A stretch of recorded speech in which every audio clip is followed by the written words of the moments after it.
네, 자, 시장의 이슈 속에서 실생활에 좀 아이디어를 제공할 만한 투자 아이디어 함께 찾아보도록 하겠습니다. 교보증권 영업부의 박병창 부장님 자리하셨습니다. 안녕하세요. 네, 안녕하십니까? 네, 반갑습니다.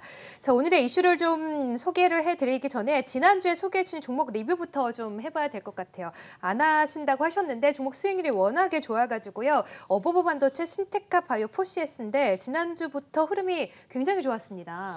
뭐 네. 수익률을 떠나서 일단 향후에 어떻게 해야 될지 잠깐만 언급을 드리겠습니다. 신테카 바이오는 코로나19 연관돼 가지고 급등을 했습니다. 근데 시가총액이 지금 3,700억 분이 안 되고요.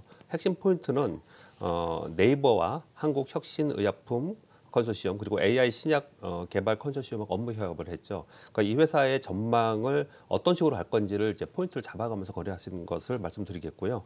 그리고 어버반도체는 지난번 9월 3일서부터 그 온라인으로 가전 박람회를 했죠. 여기 키워드가 뭐였냐면 연결, 그리고 5G, 그리고 프리미엄 가전이었습니다. 여기 다 MCU가 들어가거든요. 그래서 어바운더체는 전망이 좋다 이렇게 보시면 될 것 같고요.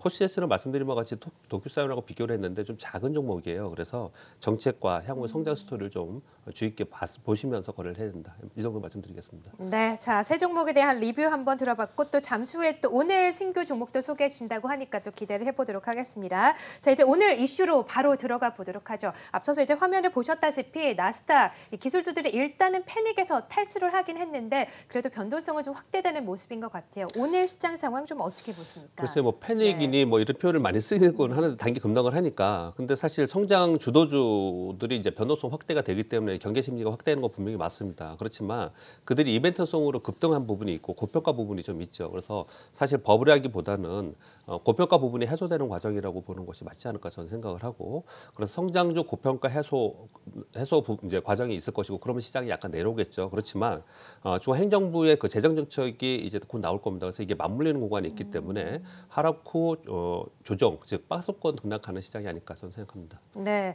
자, 성장주 고평가 해소돼 이제 행정부의 재정 정책이 서로 상충되면서 하락 조정 이후에 약간은 좀 박스권 등락이 좀 예상된다라고 전반적인 시장 상황을 말씀해 주셨습니다. 자, 그러면 이런 시장 상황 속에서 또 시장의 개별 이슈들을 살펴볼 필요가 있을 것 같아요. 최근 시장에도 변동성이 심해지고 지수가 또 좀 미국 시장이 좀 조정을 받다 보니까 주도주들이 좀 옮겨가는 것 아닌가 하는 네. 얘기들이 많이 나왔어요. 성장주가 급락을 하고 또 가치주가 급등을 하다 보니까 네. 가치주가 또 주인공이 되는 것 아닌가 하는 네네. 전망들이 나왔는데 이것에 대해서는 또 어떻게 보십니까? 예, 지난주까지는 가장 큰 이슈는 뭐였냐면 이게 고평가냐 뭐 아니면 버블이냐 이것이 이제 가장 관심이었고요. 뭐 지난주에 이제 그 종목들이 하락을 했어요. 그쵸. 변동성이 심해졌습니다. 그러다 보니까 성장주에서 가치주로의 주도주 변화가 있지 않냐. 이제 이게 지금 이제 가장 관심입니다. 그래서 여러분들이 그 관심이 있을 것 같아가지고 요 이제 타표를 가져온 거고요.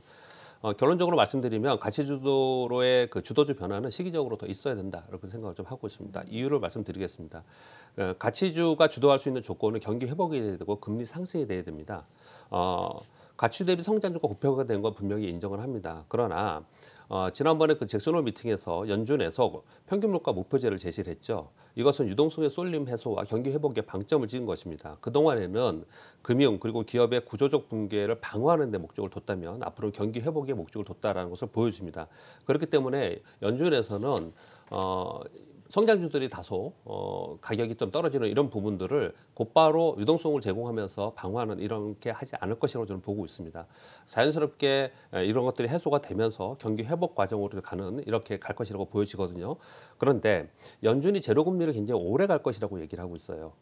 이것은 자연스러운 경기 회복은 너무 오래 걸리거나 쉽지 않을 것이라고 얘기를 하는 것이고 지난 9월 9일 날 있었던 기사 하나를 말씀드리면 사우디 아람코에서 네. 10월 출고분 오일 가격을 배럴당 0.9달러에서 1.5달러 떨어뜨린다고 발표를 했습니다. 이 얘기는 수요 회복이 지연되고 그리고 물가 상승이 쉽지 않다는 얘기거든요. 예. 이런 것들을 전반적으로 봤을 때 앞으로 경기 회복과 금리 상승이 돼야지 가치주가 상승을 할 텐데 네. 그러기에는 아직 시간이 좀 있다. 그래서 주도주의 전환은 시간이 더 필요하다라고 생각합니다. 네, 그러니까 주도주가 가치주로 변환되기 위해서는 금리도 상승하고 경기 회복도 좀 뚜렷이 돼야 되는데 아직은 이런 신호가 좀 나타난 것은 아닌 것 같다. 여전히 그렇습니다. 시장의 주도주는 성장주인 것 같다라고 말씀해 주시는 건데 사실 성장주에 아직까지는 동력이 있다고 본다면 성장주 안에서도 너무 순환매가 좀 빠르게 일어나고 예, 있습니다. 그렇습니다. 언택트, 뭐 BBI, 예. 그린이들 테마가 좀 하루하루 매일 바뀌고 있어서 네. 좀 대응하기가 쉽지 않은데 네. 이런 이슈들 속에서 좀 어떻게 대응을 하면 좋을까요? 지금 네. 에컬리께서 말씀하신 것처럼 그 순환하고 있고 여러 가지가 있다 그렇지 그쵸. 않습니까? 네. 그게 오히려 지금 장점이고 다행스러운 거죠. 아, 왜냐하면 그래요? 한쪽만 네. 있었으면 그게 무너지면 그냥 같이 무너지는 거지 않습니까?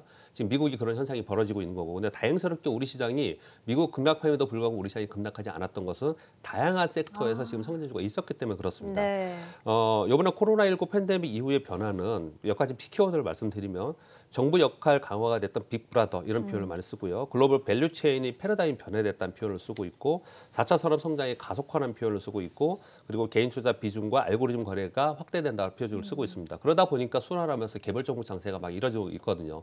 그 이후에 어떤 일이 벌어졌냐면 화면에 본 것처럼 최초에는 언택트 종목들이 그쵸. 그다음에 제약바이오, 네. 그다음에 전기차 배터리, 수소경제, 그린뉴딜 여기까지 왔어요.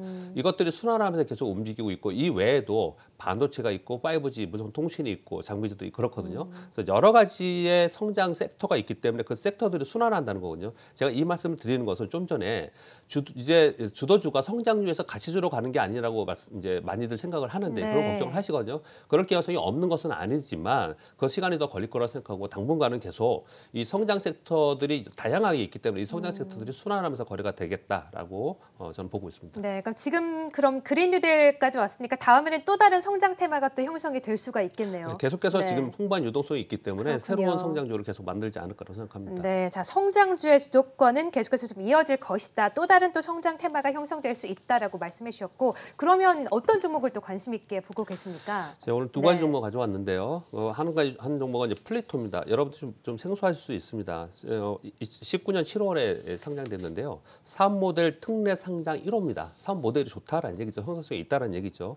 이 회사는 언어 데이터 플랫폼 회사인데요. 텍스트, 음성, 이미지 이런 것을 가지고 AI로 자가 발전해서 언어 빅데이터를 구축하는 그런 회사입니다. 네. 25개의 언어 데이터를 집단 지성 방법으로 생성하는데요. 이 집단 지성 방법으로 생성된 언어, 전문 언어를 저작권을 보유하고 있습니다. 이 부분이 굉장히 중요한데 말씀을 좀 비교를 해드리겠습니다. 이 회사의 라이벌 회사, 경쟁 회사는 어디냐면 호주의 아펜이라는 회사입니다. 네. 이 회사는 시가총액이 3조 5천억이나 돼요. 오. 근데 이 회사는 이 전문 언어를 어떻게 하고 있냐면 전문가를 고용해서 그 전문가들을 통해서 그 해석을 하는 그렇게 하고 있는데 지금 이 플리토는 집단지성이라고 표현하는 건 뭐냐면 예를 들어서 뭐 의사들이 쓰는 용어 또 우리 증권가에 쓰는 용어, 법률 용어, 용어들 다 다르잖아요. 그쵸, 모르죠. 그들이 어떤 네. 용어에 대해서 그 번역에 도움을 주는 그러면은 리워드를 주는 방식으로 집단지성을 한다는 거예요. 예. 그렇게 해서 계속해서 쌓아가면서 소위 빅데이터를 언어 빅데이터를 만드는 거거든요.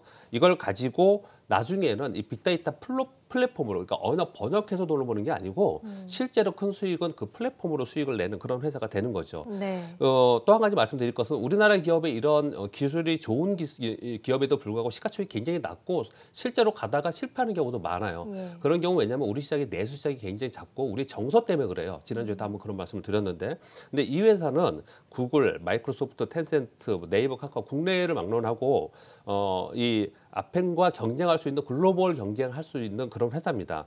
그런 회사이기 때문에 향후 성장성이 굉장히 좋다라고 생각을 하고 있고요. 네. 그리고 이게 성공한다 그러면 소위 말하는 우리 아마존이나 그 빵주들이 이렇게까지 돈을 많이 벌 수 있는 건 구독 경제지 않습니까? 그쵸. 이게 이 플리토의 이 모델 자체가 구독 경제이기 때문에 향후 성장성은 굉장히 좋고 충분히 지금 가격에서 지금 워낙 시총도 낮고 그렇기 때문에 여러분들이 이 종목을 계속 팔로우하면서 거래해도 된다라고 생각을 하고 있습니다. 네. 하나 더 말씀을 드리면 윈스라는 주식인데 이것도 참 다이나믹합니다. 네트워크 보안 회사인데 여러분 다 아시는 디도스 차단을 주력하는 그런 회사거든요. 이 회사의 홈페이지를 보면 여러분들 기업을 보실 때 홈페이지 들어가시면은 기업의 내용들이 많이 나와요. 홈페이지 보면 한마디로 딱 크게 뭐라고 써 있냐면 초연결 시대에 5G 인프라 보안을 합니다. 이렇게 써 있어요. 보안 중요하잖아요. 이건 기본적으로 네. 그러면 네트워크 시대에서 보안이 굉장히 중요하지 그쵸. 않습니까? 그럼 네. 이제 성장 기업은 분명히 맞아요. 이렇게 성장 기업에도 불구하고 지금 시가총액이 2,200억인데 2017년부터 이익을 보면 영업이익을 보면 17년에 77억, 18년에 115억, 19년에 150억, 올해 194억에서 200억 정도 보고 있고 내년에 230억 아주 다이내믹하게 실적이 계속 증가하는 그런 기업이에요. 성장 기업인데 실적이 계속해서 늘고 있다. 이런 기업은 이거 사실 우리나라에 있어서 저평가이지 사실 상당히 저평가 있다고 생각합니다. 이런 기업들은 충분히 지금 같은 시기에 유동성 풍부하고 충분히 각광을 받을 수 있지 않을까라고 생각합니다. 네, 요즘에 또 AI, 보안, 네트워크 관련된 기업들을 굉장히 유망하게 보고 계신 것 같아요. 충분히 저평가되어 있고 성장 가능하다. 오늘은 윈스와 플리토를 소개해 주셨습니다. 자, 마지막으로 또 최근 변동성이 심화되고 있다 보니까 이런 시장 속에서 또 우리 투자자분들을 가져가야 될 투자 팁을 또 짤막하게 말씀해 주시죠. 제가 화면을 네. 하나 가져오긴 했는데 화면이 지금 띄워지는지 모르겠는데요. 네. 이게 뭔가요? 왼쪽에 네. 있는 음악 화면을 같은데요? 보시면요. 네. 아이언맨 하우스입니다. 아주 멋지죠? 수영장도 네. 있고 굉장히 어리으리한 집입니다. 예. 이게 지금 한간에 잠깐 이슈가 됐는데 사실 이 비교를 은유적 표현을 하는 거지 그 절대 가치로 표현하는 것은 아닙니다. 그렇게 좀 이해를 해주시고요. 다소 이제 과대평가하는 부분이 좀 있습니다. 근데 왼쪽에 아이언맨 하우스의 건축비가 30억 들었다고 합니다. 한간에 네. 굉장히 유명하고 여러분 인터넷 치시면 지금 나옵니다. 정말 멋진 집이죠. 근데 이게 한 30억 들었다고 하는데 오른쪽에 있는 아파트는 강남에 있는 아파트예요. 이게 45평짜리 아파트인데 36억에 거래된 아파트입니다. 예. 자, 그러면 여러분 35억이 있다면 어떤 걸 선택하시겠습니까? 그러게요. 네. 뭐 고민되실 수도 있습니다. 네. 근데 제 의견을 말씀드리지 않겠습니다. 제가 왜 이런 표현을 드리냐면요. 마이클 보바신이 그의 저서에서 이런 얘기를 합니다. 미인대회, 우리 아는 미인대회라는 말이 있지 않습니까? 미인대회에서 미인을 꼽을 때 시청자들이 어떻게 꼽냐면은 자신이 생각할 때 미인을 꼽는 게 아니고 실제 1등이 될 수 있는 심사위원이 1등으로 뽑을 만한 사람을 뽑는다는 거예요. 이 얘기는 무슨 얘기냐면 자기 기준에 가치 기준이 없다라는 거예요. 그래서 가치 기준이 편향이 생긴다는 거거든요. 가치 기준에 편향이 생기면 유동성과 쏠림, 그것이 바로 버블입니다. 다행히 우리 시장에 지금 좀 전에 말씀드린 것 같이 성장주들이 다양하게 있기 때문에 그중에서 내가 선택을 하는 거거든요.